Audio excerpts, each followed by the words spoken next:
Right here, right now, it's LA South. I'm Pamela Kay, and this is the only place you're going to find unique guests from all over South Louisiana and beyond, like today's guest, Allan Irwin from Cutthroat Tattoo, right after this.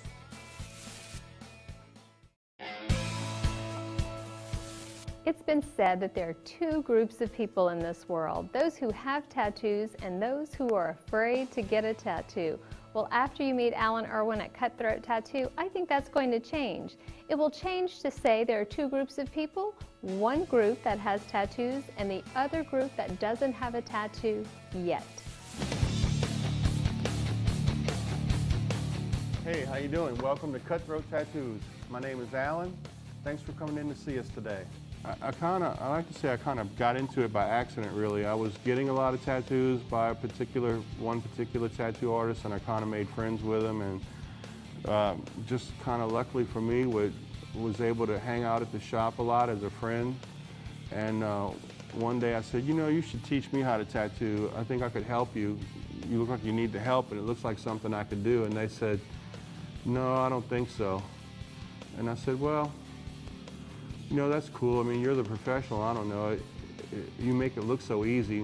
It's probably harder than it looks, but it just looked like something I could do. Every day, whenever I wasn't at work, I'd go over to the shop and I'd start cleaning up or whatever other errands that they wanted me to do. And after several months of doing that, they decided to take me serious and said, I'll agree to take you on as my apprentice under the condition that you go to school. So I went and registered at college, a local community college, and I took art and business and math and English and all that kind of stuff. And that's how I started my apprenticeship.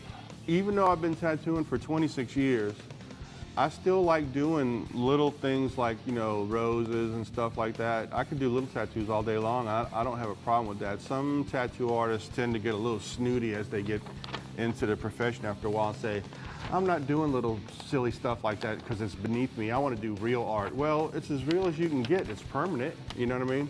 If somebody comes in and wants to get a grilled cheese sandwich, I did a cheeseburger with a fairy sitting on it, taking a bite out of it one time.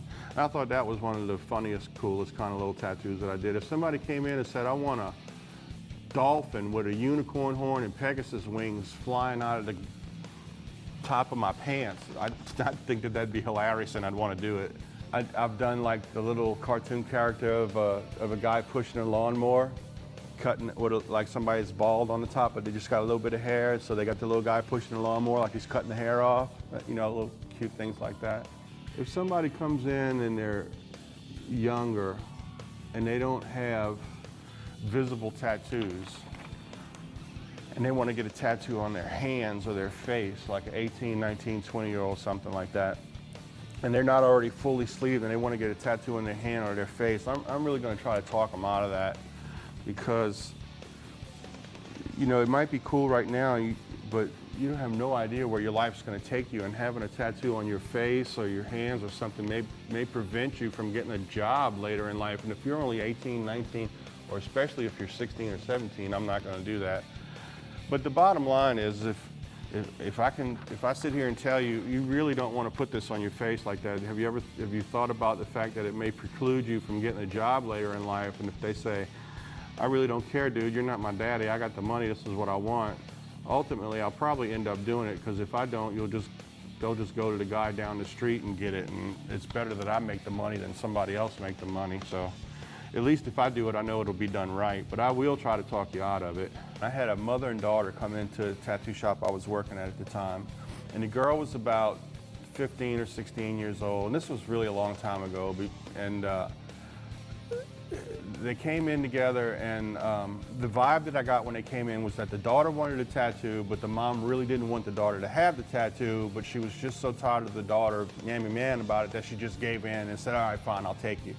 And I kind of thought that maybe she'd be happy if I tried to talk the daughter out of getting a tattoo, you know what I mean? Because what she wanted was a big old skull on her arm, and I thought, you know, you might think that's cool now, but in 10 years, you're so not going to think that's cool. You know, you're going to be walking down the aisle getting married with a big old hunking skull on your arm. It's not very, you know, so I just thought maybe I'd be doing a mom a favor by telling her, you know, you probably shouldn't do that. What ended up happening was the mom cussed me out, saying I knew what she wanted when I brought her in here, and who are you to tell her she can't have a skull? I knew she wanted a skull when I brought her in here. So I said, I'm sorry, I think we got off on the wrong foot. Let's start all over again. Hi, my name's Alan. How can I help you?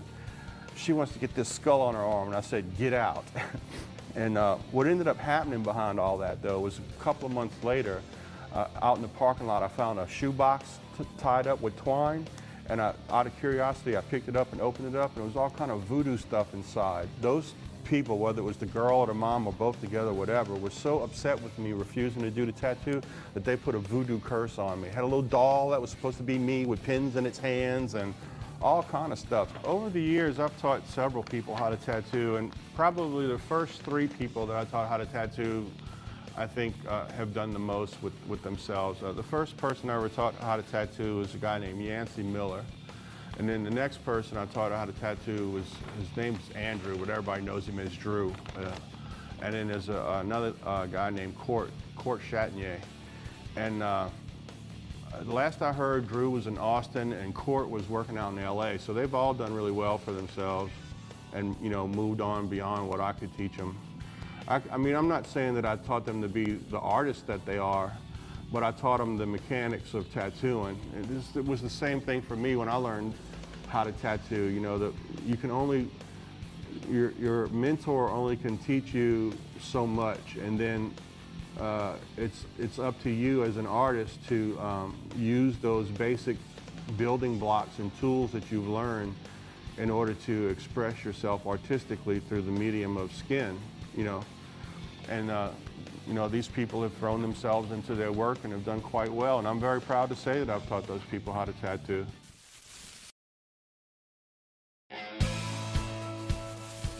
We're back with Allan Irwin over at Cutthroat Tattoos, and he is what you would consider a triple threat. He can tattoo you, he can pierce you, and expect the unexpected, because he's an ordained minister, he can also marry you. Well, I've been an ordained minister since 1997, and a lot of people don't know that about me. I don't preach at a church or anything like that. I have what's kind of referred to as a marriage ministry, I guess. I have legally the right to marry people, and I did it because, at first I did it because I thought it'd be really cool to be able to marry people in the tattoo shop. And I have actually married people in a tattoo shop. It wasn't anything fancy, they just wanted to be married, and they came in and I married them. But I've also married people in their house. I've married people in my house. I've married people in reception halls with big fancy weddings. I've married people, there was 2 couples that wanted to be married in a bar room. And that's where they met, and that's where they hung out, and that's where all their friends were. And they wanted to get married there and then have the reception there afterwards. So I went to a bar room and married somebody, twice, same bar. And then I married a couple standing on the corner of Bourbon Street. They met at Mardi Gras one year on Bourbon Street. And then the guy lived in Seattle and the girl lived in somewhere on the East Coast, I forget where. And so when they had a long distance relationship for like a year, and then they decided they wanted to get married, and they wanted to get married where they met. And I happened to meet up with them, and they were gonna get married at some sort of wedding chapel. And I said, well, I could marry you. I could have married you right here. And they said, really? And they said, could you marry us actually on the spot where we met? And I said, sure, I can. I have no problem doing that. So we actually went on Bourbon Street and stood on the corner of Bourbon and St. Louis, and I married them.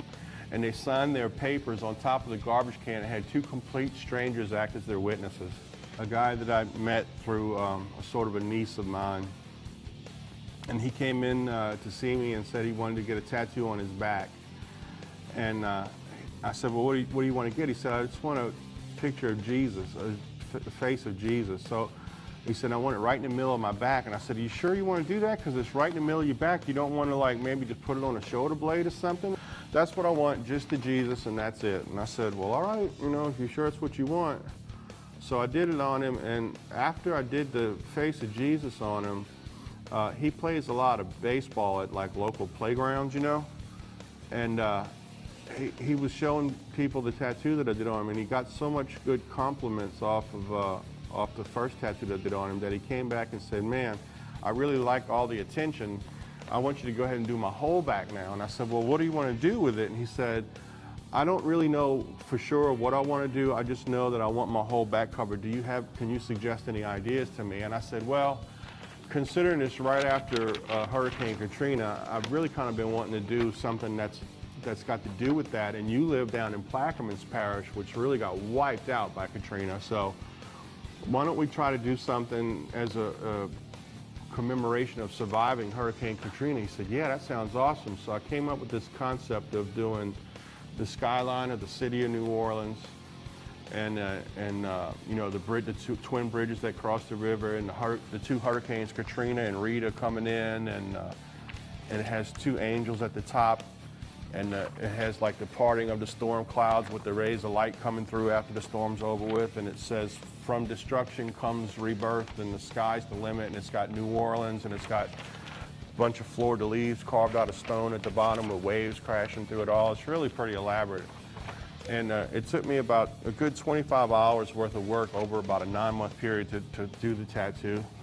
And so then the next year after I finished it, they have a tattoo convention in New Orleans at Halloween time, usually every year.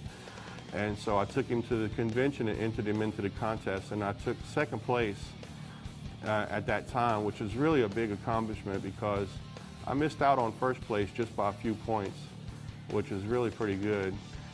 In this business, especially all the years that I've been doing it, I've really seen a lot of tattoos that are less than, less than fortunate, let's say. Unfortunately, all tattoo artists are not created equal. Even when I first started getting my tattoos, when I was like 18, I got my first tattoo, and I didn't realize that one tattoo artist might be better than another. And that's even more true today than it ever was, I think, with the popularity of tattooing. So a lot of times people have tattoos that they're less than happy with.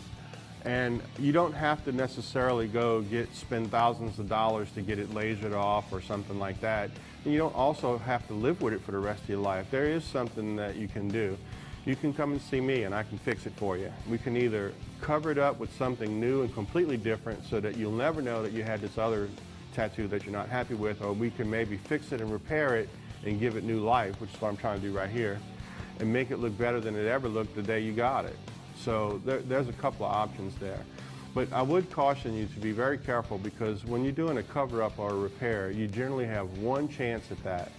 And if you made a decision to let somebody do a tattoo on you that wasn't very good in the first place, you only have one chance to fix it. So and fixing a tattoo or covering a tattoo is even harder than just doing a regular tattoo on clean skin. So whoever you choose to do your repair or cover-up, they really need to know what they're doing. So you really have only one shot at that. So whoever you choose well. A scratcher is what professional tattoo artists refer to someone who is tattooing out of their house. They're an inexperienced, untrained person who has gotten their hands on some form of tattoo equipment, and they are attempting to do tattoos essentially illegally out of their home.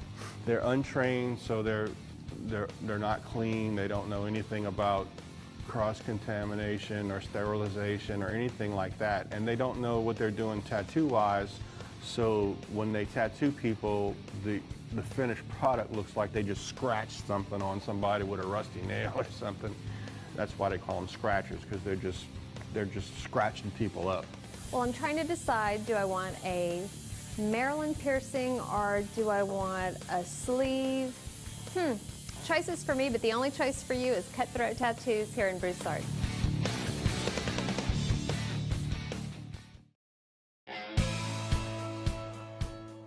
It's been real having Allan Irwin with us today from Cutthroat Tattoos. Stay with us for Wednesday, when you'll see some scary things with creepy crawlers, tarantulas, and we're going to go for a wild ride with Honda of Lafayette.